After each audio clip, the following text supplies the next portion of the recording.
Brian Windhorst joining us now. This would be an interesting marriage considering the history between Dwight Howard and the Lakers. What are the chances this actually happens? I don't think it's a very likely marriage. I think the Lakers right now are doing their due diligence on players, on available centers. Joakim Noah is another guy they've looked at, and there's a process. Because Dwight Howard is a member of the Memphis Grizzlies, he can't have free agent discussions with another team, so there has to be a process to even have a conversation. So that definitely has taken place, but Dwight Howard has been on 4 different teams in the last 4 years. That does not count the Brooklyn Nets who cut him, and it may not, include the Memphis Grizzlies who may be willing to cut him if he can find a place to go. The Lakers are in need of somebody who can be healthy and give them minutes, and that doesn't fit who Dwight Howard or Joakim Noah are at this point of their careers, but I understand why the Lakers have those names on the list. I think this is unlikely. I believe that the Lakers coaches want a younger, more active player at this point in their careers.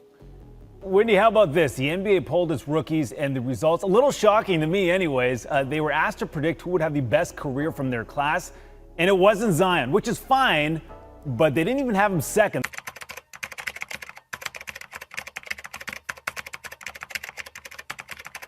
The Los Angeles Lakers season did not end the way they had envisioned. They were expecting to finish at least back-to-back champions, but that did not come to fruition. Instead, they were eliminated in the first round by the Phoenix Suns in the playoffs. Whose Phoenix Suns are looking like they may be the favorites to win it all this year, to hold up that Larry O'Brien team trophy. Of course, some Lakers fans want the team to make a blockbuster move to improve their chances of making the NBA Finals next year. Not all the moves have to be big, but rather they can bring back a former player on a vet minimum and free agency. Here's why the Dwight Howard theory sounds like it could be possible for the Los Angeles Lakers. Bring back Dwight. Bring back Dwight. Bring back Dwight. Bring back Dwight. Oh, look who it is. It's old Dwight Howard. Lakers to bring back Dwight Howard? For the 3rd straight time, let's go. Why should the Lakers bring back Dwight Howard? Now, if the playoffs proved anything, it is that the Lakers had a serious problem with big man on the roster. Once Anthony Davis went down with his groin injury in the first round, the Lakers had no capable options off the bench to produce. And then the team suffered as a result. Hence why the Los Angeles Lakers could be considering Dwight Howard this summer. Is he still Superman? In his return with the Lakers last season, Dwight Howard averaged 7 points, 7 rebounds while shooting 72% from the field after winning an NBA championship. Announced that he would re-sign with the Lakers. Shortly after, he signed with the Sixers. Wow. The regular season, Howard averaged 7 points, 8 rebounds, and 69 appearances. And 6 starts. As it turns out that's exactly what the Lakers are missing. That's what they were missing this season as well. The Lakers chose to go with Montrezl Harrell and Marc Gasol this season at center prior to signing Andre Drummond, and it did not work out as expected. Considering Howard's presence helped the Lakers win an NBA title. The team should be considering bringing him back in the next tenure. Hey, for his 3rd go-around. I'm gonna go again. How good is Dwight Howard? Dwight Howard has a storied career since being drafted number 1 overall in 2014 in the NBA draft by the Orlando Magic. He has played for 6 additional franchises ever since he left. During his prime, he was an absolute force, a 20-point per game scorer consistently, who led the league in rebounders while being a devastating force on the defensive end. He was blocking shots and swatting them. Get it out of here, baby. Dwight Howard was unquestioned star of the Orlando Magic team in 6 consecutive trips to the playoffs in 2006 to 2012. Durant that stretch, Howard was the anchor of defense, and he finished in the top 10. Rating 5 times. Leaving the Magic in 2012 kicked off a bit of a downward spiral for the Superman for the next couple years. Howard was a generational defender. People just seem to forget how good he was on defense, right? Okay, we're going to remind you. During his 8th season with the Magic, he averaged 2.2 blocks per game, which included 2 seasons which he was the league leader in blocks. Get that out of here. He also averaged 13 rebounds a game. Give me that. 1 steal a game. Cookies.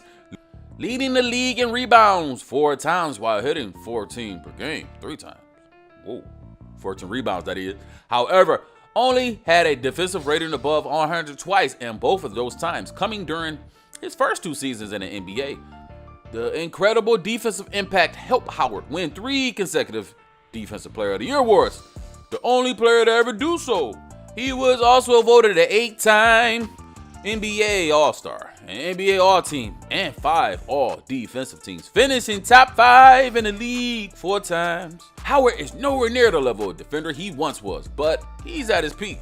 He was one of the most disruptive defenders of all time, though. LeBron James and Anthony Davis have been the key contributors for the Los Angeles Lakers, but Dwight Howard's impact has slotted him at 3rd option. Hey, but it's okay. It's only optional to be 3rd as an optionist. This year, we have seen a massive resurgence in Los Angeles Lakers, a team that struggled to even reach 37 wins. That's sad news, but after a massive offseason, the Lakers have done a complete 180 and have been the best team and becoming the best team in the Western Conference and the NBA at the time. They contained and obtained some key pieces: Anthony Davis, DeMarcus Cousins, Danny Green, and Dwight Howard. Anthony Davis was huge signing, and he proved himself to be a dominant sidekick alongside of LeBron James, like Batman and Robin, flourishing for a contender, unlike his previous position back in New Orleans. But let's talk about someone who's made a big impact. Hey, let's talk about it as well. Oh yeah, Superman Dwight Howard, let's go. After missing 2018-2019 NBA season with a persistent glute injury, how did he get that one? Dwight Howard was traded to the Memphis Grizzlies before getting waived. At that point, Howard was dead in the waters. Most teams regarded him as a loss, but one team treasure saw, and they were seeking, and they was fishing, and they found a treasure in an open sea, like Pirates of the Caribbean, and they found old Dwight Howard swimming along the shores. Like, hey, I'll come rebound for you guys. The Lakers offered him about $2.5 million, and that was in the contract in late August. At the time, the Lakers seemed desperate for a big man for that spot into the team. After one of their seasons signing DeMarcus Cousins, he tore his ACL in his knee. The future was looking worrying for the Los Angeles Lakers, who fans believed that Howard was a huge downgrade. But boy, were they wrong. Dwight Howard has become one of the saviors for the Los Angeles franchise, whether you like it or not, man. Though he isn't playing like the old prime Dwight, back in Orlando, Dwight Howard has become a key role off the bench for the Lakers. And they dominated the first half of the season. Superman, as he once famously dubbed himself, has also been stuffed, he's stuffing the stat sheet, certifying himself as one of the most efficient bench men off the bench this season. He was efficient. The Lakers had done a fantastic job of pairing Dwight Howard and the Golden Boy Anthony Davis and becoming a frightening pairing. But the real duo has been with fellow big man JaVale McGee. This tandem duo with Howard and McGee has been truly frightening for the league and has been one of the key successes for the Lakers. And in fact, the duo has become one of the most impressive big man duos in the NBA at the moment. After all, being one of your reasons why your team is 41-12 should earn some brownie points, right? Ever since departing Orlando, we've seen that Dwight Howard, who was consistently and constantly competing for a competitive, feared, contender, right? However, was supposed to be one of the key pieces alongside of the late, great Kobe Bryant in his last stint with the Lakers from 2012 to 2013 in that NBA season. The season, that deserved to be completely forgotten from Emory. Forget about it. Act like it never happened, okay? Can we all agree? Can we agree to forget about that season? This year has been the ultimate revenge for Howard after he served a forgettable run with Houston, Atlanta Hawks, and Charlotte, and Washington. I think we forgot about those as well. After a while, the expectations of Howard returning to a superstar level slowly started slipping away. Fans eventually turned on him. Sounds about right. But what we've seen from Dwight Howard in these 53 games, it's been a great experience for the Los Angeles Lakers. It's been massive for the success and for the franchise as well. He's no longer the Superman that we knew and loved back in Orlando, but he's officially become Jimmy Olsen, an effective sidekick for the main attraction. Jimmy! Whether you like it or not, Dwight Howard is finally back in his purest form, and he's a Los Angeles Laker for the most part. Hey, for the most feared team in the NBA at the moment. Now let's stop the slander on Howard. Of course, let's tune in and become witnesses of the resurrection of Dwight Howard. He rose again.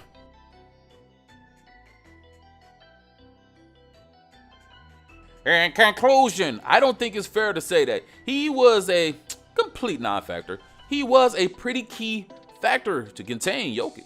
He was impactful for the Sixers during the regular season. He is in every single way a better player than Drummond this season. But more importantly, he understands and accepts his role. So what's up, Dwight? You want to come on back to Hollywood for a third round, man? Third round's on me. Until next time.